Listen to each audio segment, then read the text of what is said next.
Welcome back. Welcome in. This is Country Roads Confidential at earsports.com, a CBS sports podcast. I am Mike Casaza here, rapidly reacting after West Virginia.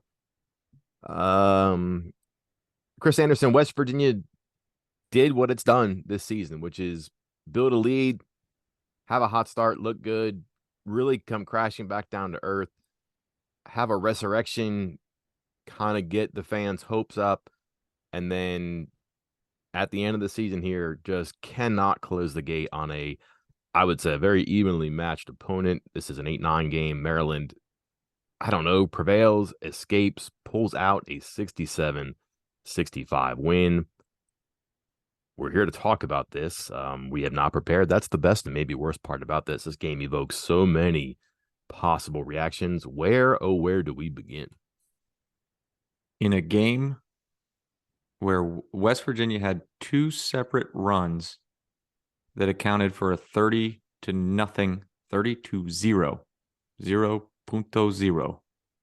points in favor of West Virginia, and the winning team only scored 67 points, West Virginia lost.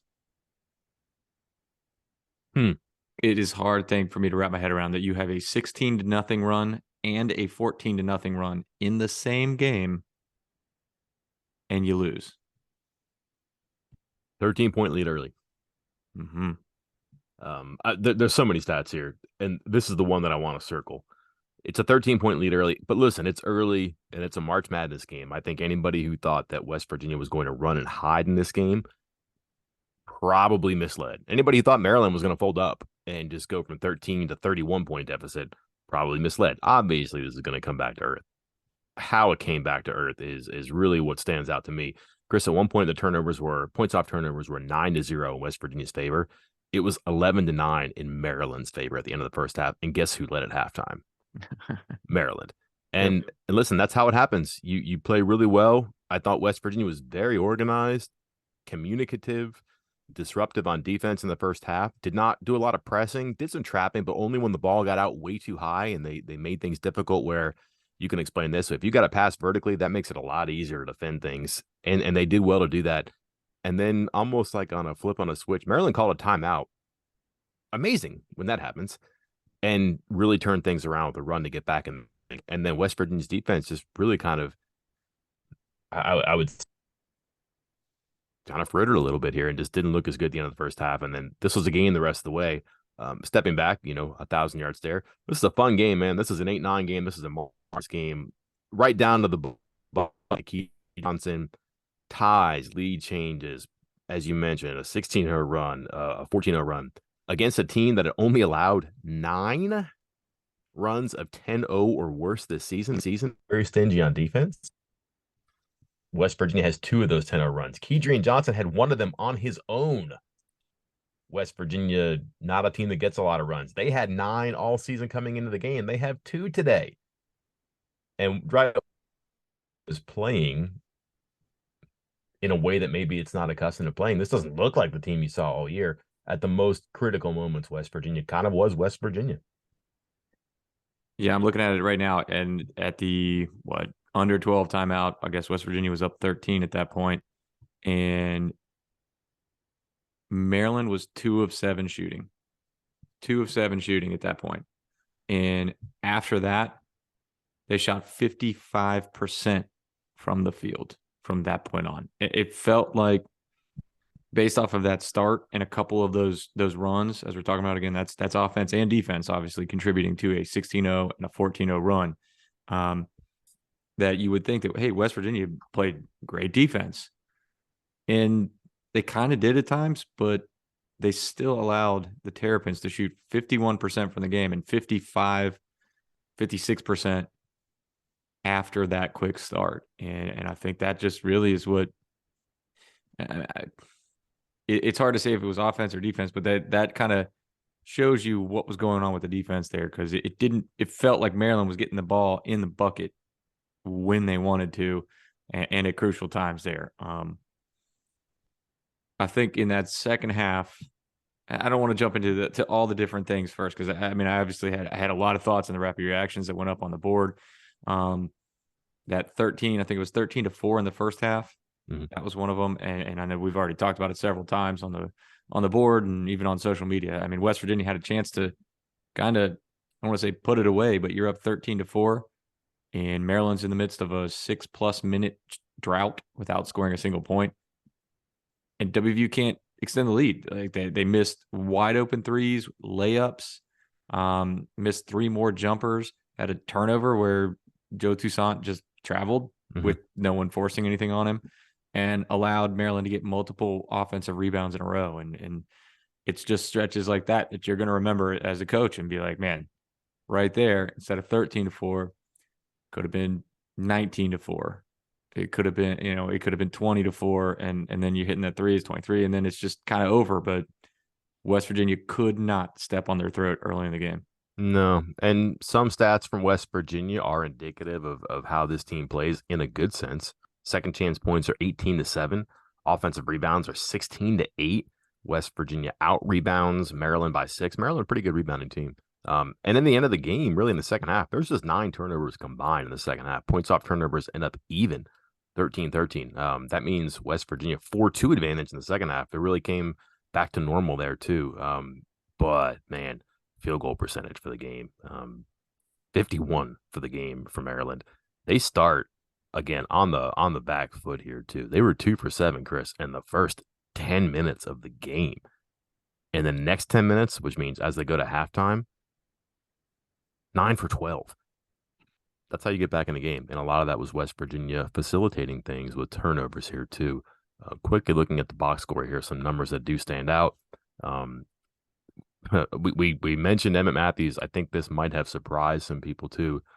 Emmett Matthews has been pretty good in March lately. If you go back in his career, he's had success in March. A little injury today, didn't do a whole lot.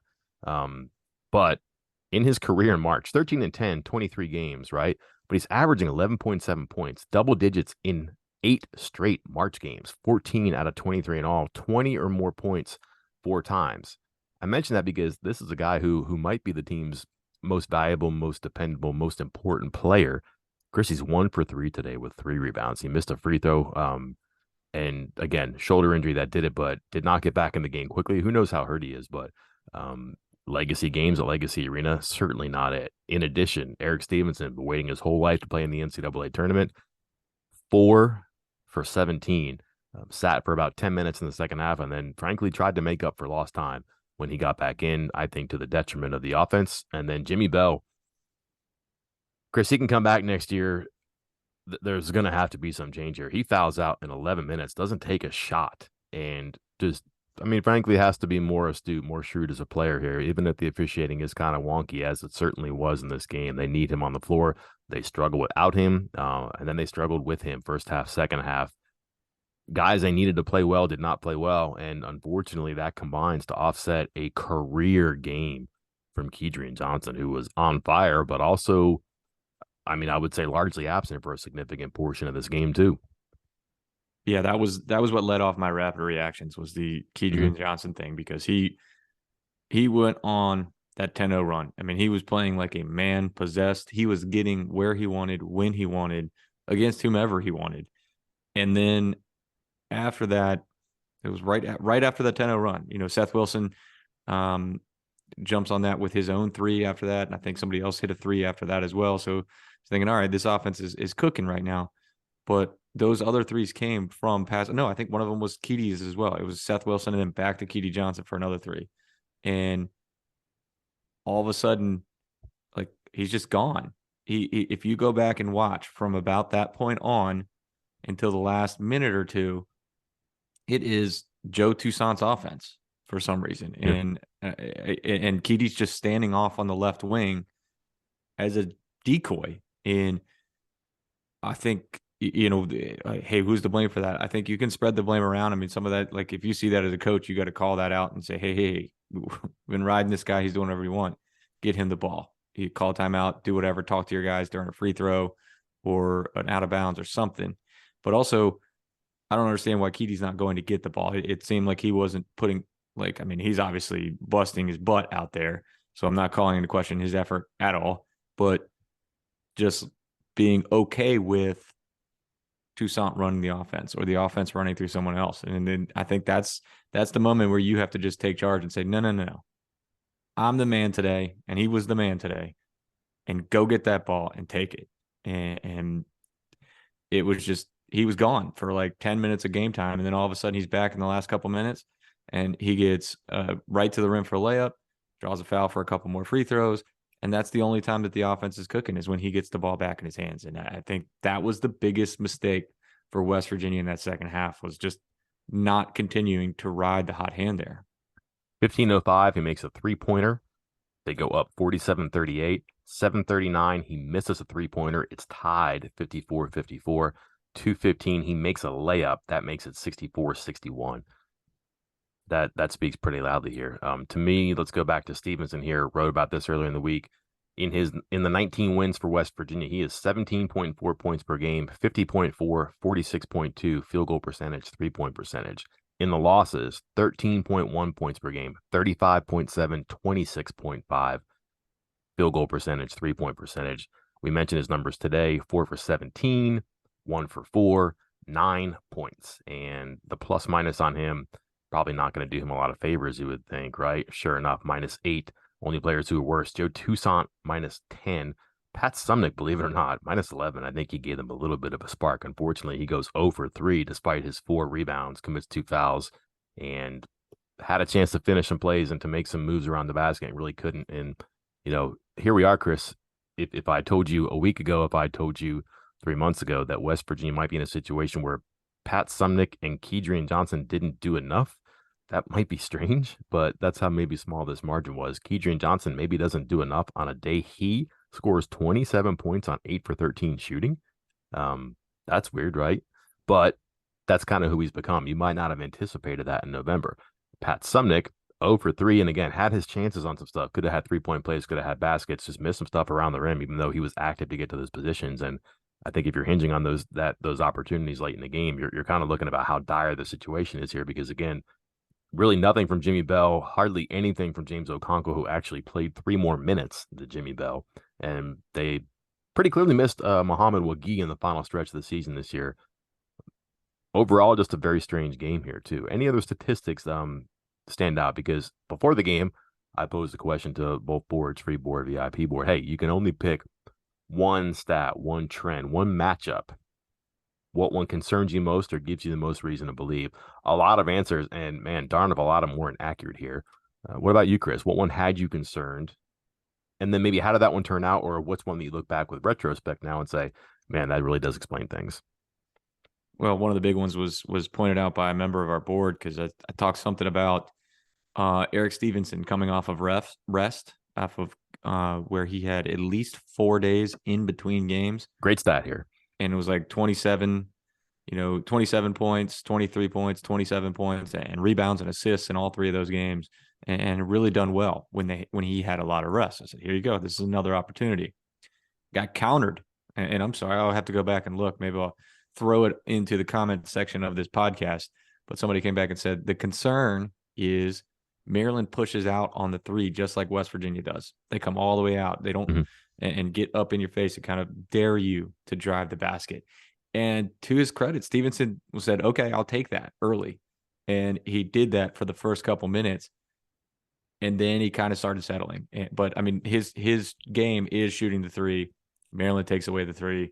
And it was like, oh no, if you're taking away the 3, that means Stevenson's, I don't want to say out of the game, but he's going to be at a detriment here. Seth Wilson's going to be kind of behind the 8 ball, not going to be able to contribute too much.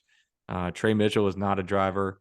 Emmett Matthews, I'm not so much, dribble driving. He can cut, but all of a sudden it was looking like, man, Maryland sets you up to your point guards have to be able to get to the basket, and your big men have to be able to take care of one-on-ones in the post. And I did not think that Jimmy Bell was going to be able to do that. I didn't think James Okonkwo was going to do that. Neither of them did. Combined 0 points for those 2. So it coming into the game, I said, this is going to be all on Keedy and Toussaint's shoulders. And, Keedy tried. He really did. But it just wasn't enough in the end. Two numbers stand out to me. I'm going to lie. I'm going to give you a couple more numbers here. Dante Scott and Jameer Young, they were 12-1 this year when those two combined for 30 or more points. Those are their two top scorers. They had 21 tonight on a combined 5 for 12 shooting. Young didn't have it. He had some foul trouble. He was 1 for 5. Um, Scott 4 for 7. Actually made a big three late in the game, too. 8 rebounds. He's very good inside. Kind of surprised me a little bit.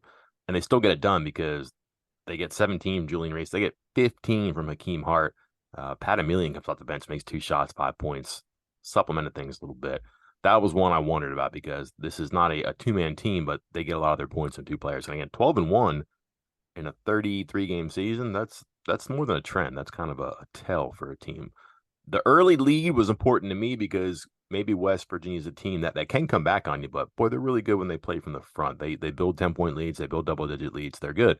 Also, they're 19-4 when they lead at halftime this year. Chris are now 0-11 when they trail at halftime. And to be down at the half doesn't mean they're going to lose the game, but they certainly had a chance to be up and in command at the half and didn't. Maryland 2-10 when it trails at halftime. Now 20-2 when it leads at halftime. That was important to me. Free throws are always going to be important in West Virginia. I think when you look at metrics, you say, wow, how is this one of the most efficient offenses in the country? Well, they shoot pretty well from three-point range, and they make a lot of free throws. They get extra shots because of offensive rebounds as well. The free throw line is also good to Maryland. They're not as active because they play fewer possessions in West Virginia. They're a slow team. You saw that today. I would say a slower team. Maryland goes 15 for 22 at the line. Some of that is fouls late in the game, but it's also some of that's fouls they really did not have to foul. They being West Virginia, they committed some fouls far from the basket late on late on the game that were, I think, kind of costly. And they just go but they make 13 of 16. So they're outscored by 2. They're out attempted by 6. That's an advantage there. And the margin not only wasn't big enough for West Virginia against a good defensive team, but was not on West Virginia's side. And then finally here, turnovers. West Virginia does turn the ball over, but West Virginia was 15-4 when it committed fewer turnovers. Make that 15-5 now. Maryland now 18-4 when it commits fewer turnovers. And again, the turnovers are just a 1 turnover differential in Maryland's favor.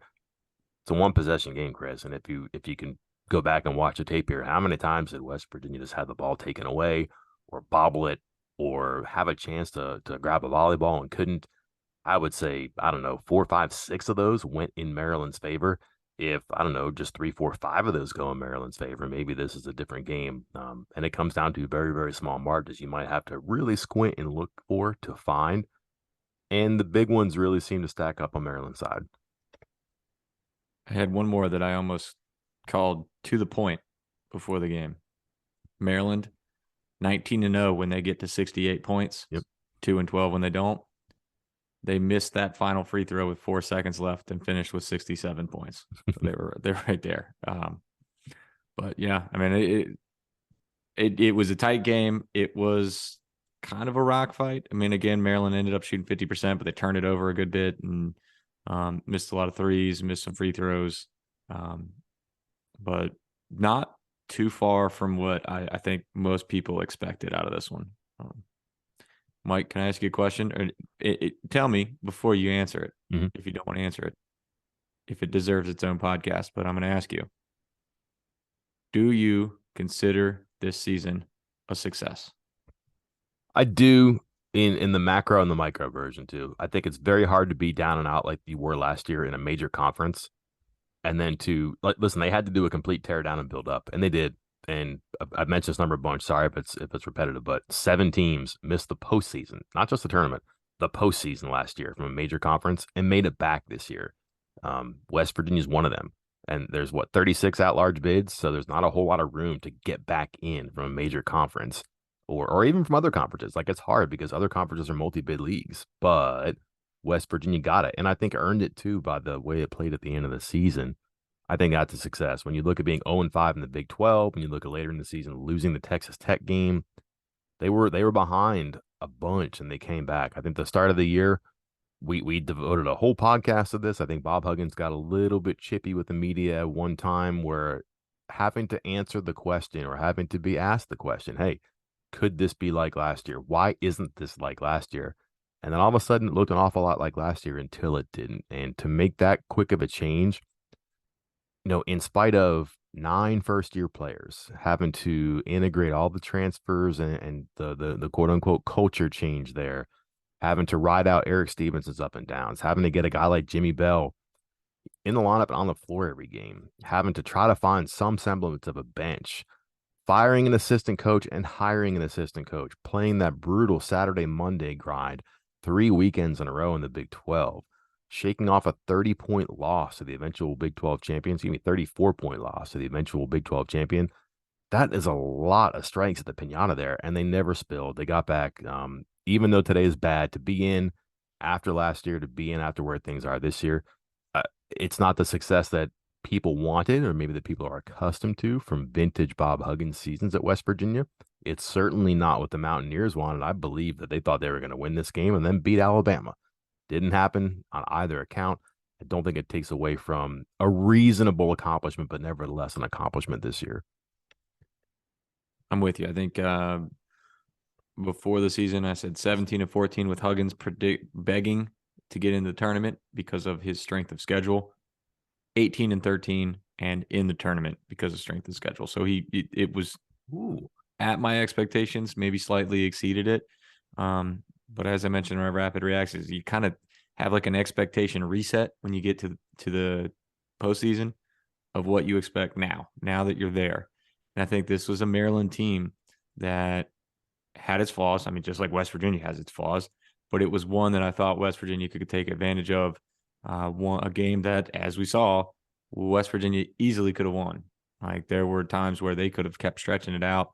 They could have had a lead late and just kind of blew it. And I think that when you lose your final game against a team that you feel like you should have beat, that's always a rough way to end the season, and it kind of skews your view of how the whole season went. But I think you did a nice job of putting it into perspective there about all those roads, because my comment about what I predicted preseason and what ended up happening kind of skips that whole middle section, all those steps, all those slide backs, all the 0-5 start, the injuries, firing a longtime assistant coach, having to hire a coach midseason, just like you said, and then trying to finish down the stretch in the toughest league in the entire country, maybe the toughest league ever, and you make it. And I think that gives you some belief that this was a success, and there's the glimmer of hope for the future, I think, because of what happened this year and how quickly Huggins was able to turn it around. Because I think a lot of people, and I don't think they were wrong to think this, I think that maybe they were a little quick on it, to think that, hey, this whole transfer portal thing is going to throw Huggins through a loop and it's not going to work. Because he didn't want to do the portal thing, didn't want to. And when he did, he went for like lower level role players instead of difference makers. And that's why West Virginia was where they were a year ago. That's why they were where they were, heading into the last offseason, trying to figure out what's going on. But he's embraced it now. He's changed it. He's shown that he can hit. He's changed his philosophy, went out and got the guys that he felt could make an actual difference in the transfer portal, and it worked. So now there's a hope that he can do it again this coming season. My turn, Chris. Go. Question for you if you want to answer, and perhaps this gets an entire podcast episode. Are you ready? Mm-hmm. Yeah. What now? This team got a taste. It loses Kedrian Johnson, Emmett Matthews, Eric Stevenson. I would say inarguably, those are your 3 top players. There is some argument as to who is the most important, but it probably became Kedrian Johnson, even though Eric Stevenson had it earlier all along. Emmett Matthews was kind of important in a sneaky way, but still important. They're gone.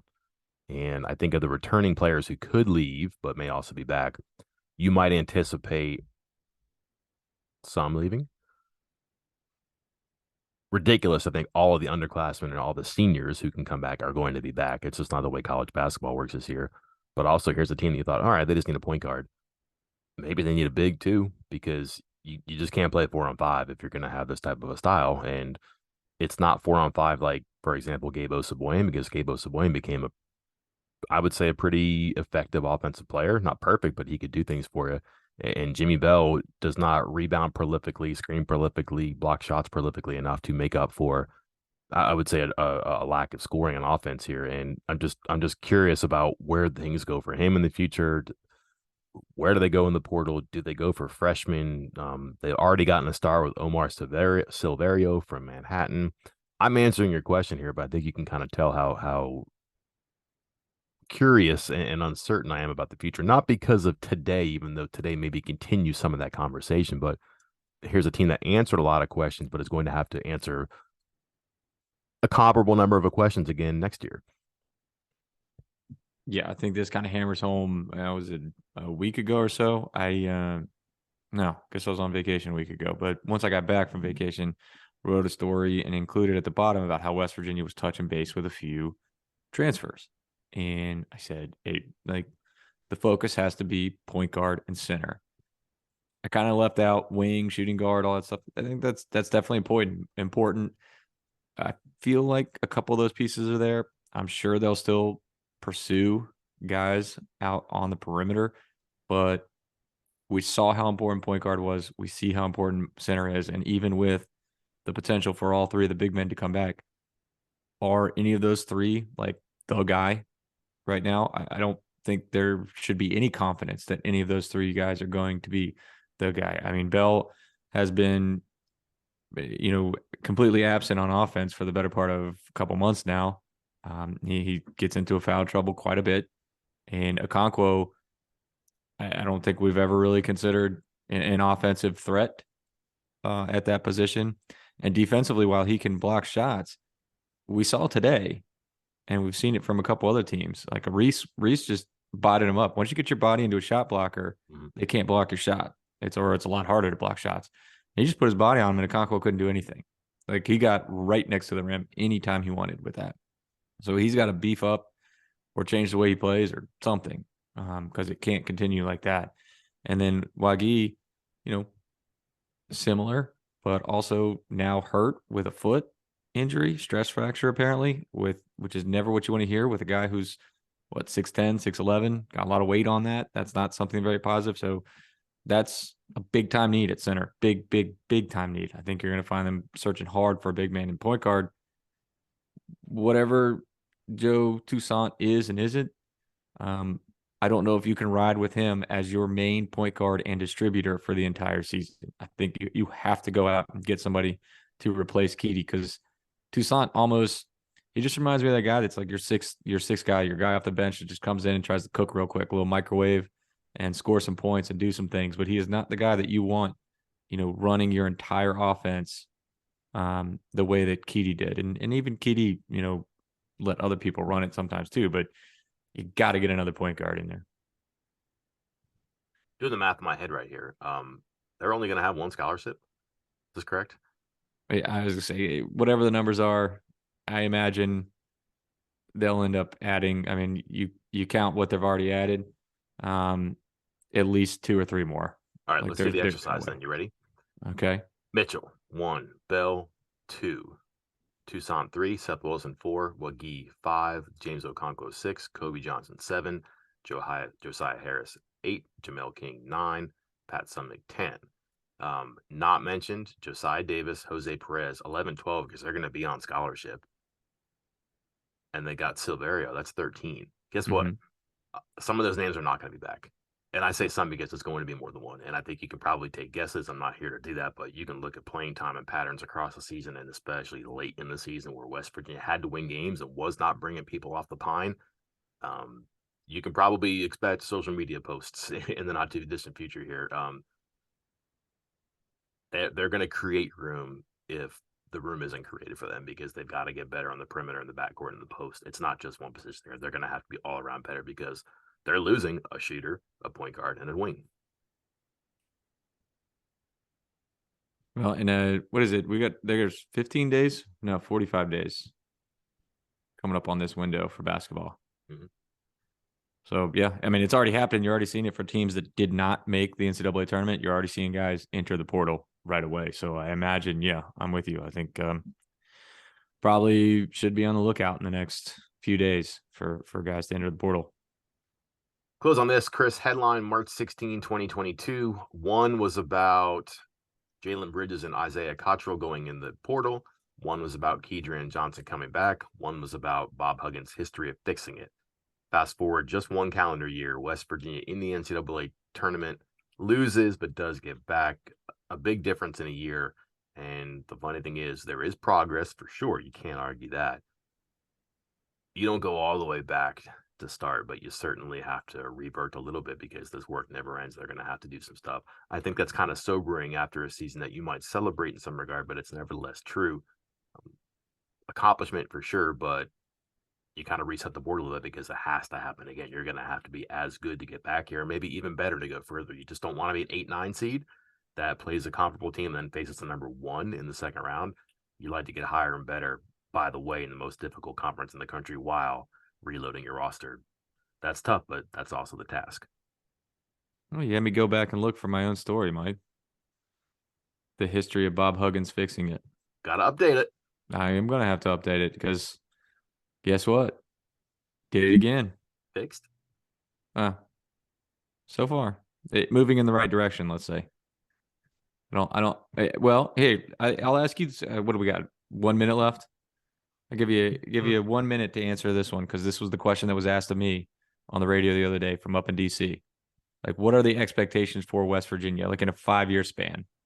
Like, what are your expectations there? Tournament every year? Yeah, I don't think that's a big ask. Okay, tournament every year. Mm-hmm. What? Sweet 16 out of 5. I would say you got to win a Sweet 16 game once in those 5 years, just because that's the bar. Here's a team that's been in the Sweet 16 and hasn't gotten past it since the Final 4 year, correct? Mm-hmm. And that leaves people unfulfilled and empty, especially fans. You see a lot of just random one-off programs get to the Sweet 16, maybe even win a game. Heck, get to the Final 4, St. Peter's. Not saying you got to do that, but like if you're going to get in every year, you should be making a move. I mean, I would say if you're going to get in 5 times in 5 years, probably should win a Sweet 16 game once from a Power 5 conference. Okay. I think I was trying to remember exactly what answer I gave, but I said making it to the tournament every year and getting a win at least 3 of those years and making a Sweet 16 at least once, I think was my answer. So we're not far off in what we expect from this program, or probably what WVU expects of themselves. Mm-hmm. Well, we'll grab the scalpel now and try to dissect this game, this season, this coming off season, this rebuild, this fix, question mark. Don't know. Got a lot of time on our hands because basketball season over at West Virginia. Football starts fledgling fashion Tuesday of next week, Chris, believe it or not. Save the ticker tape for another time. We'll get to football when it comes around the corner. But right now, basketball season over. Fun season, up and down, roller coaster. Early, middle, end of the season, and ultimately in the final game, Maryland wins 67-65, advances to presumably play number 1 overall seed Alabama Saturday in Birmingham. Chris, been a fun season, huh? It has. A little better than the past. We'll see if they can spin things back to normal and start over again. We'll cover it all here on the site in the not too distant future. Until then, I'm Mike Casazza. And I'm Chris Anderson. We will talk to you next time.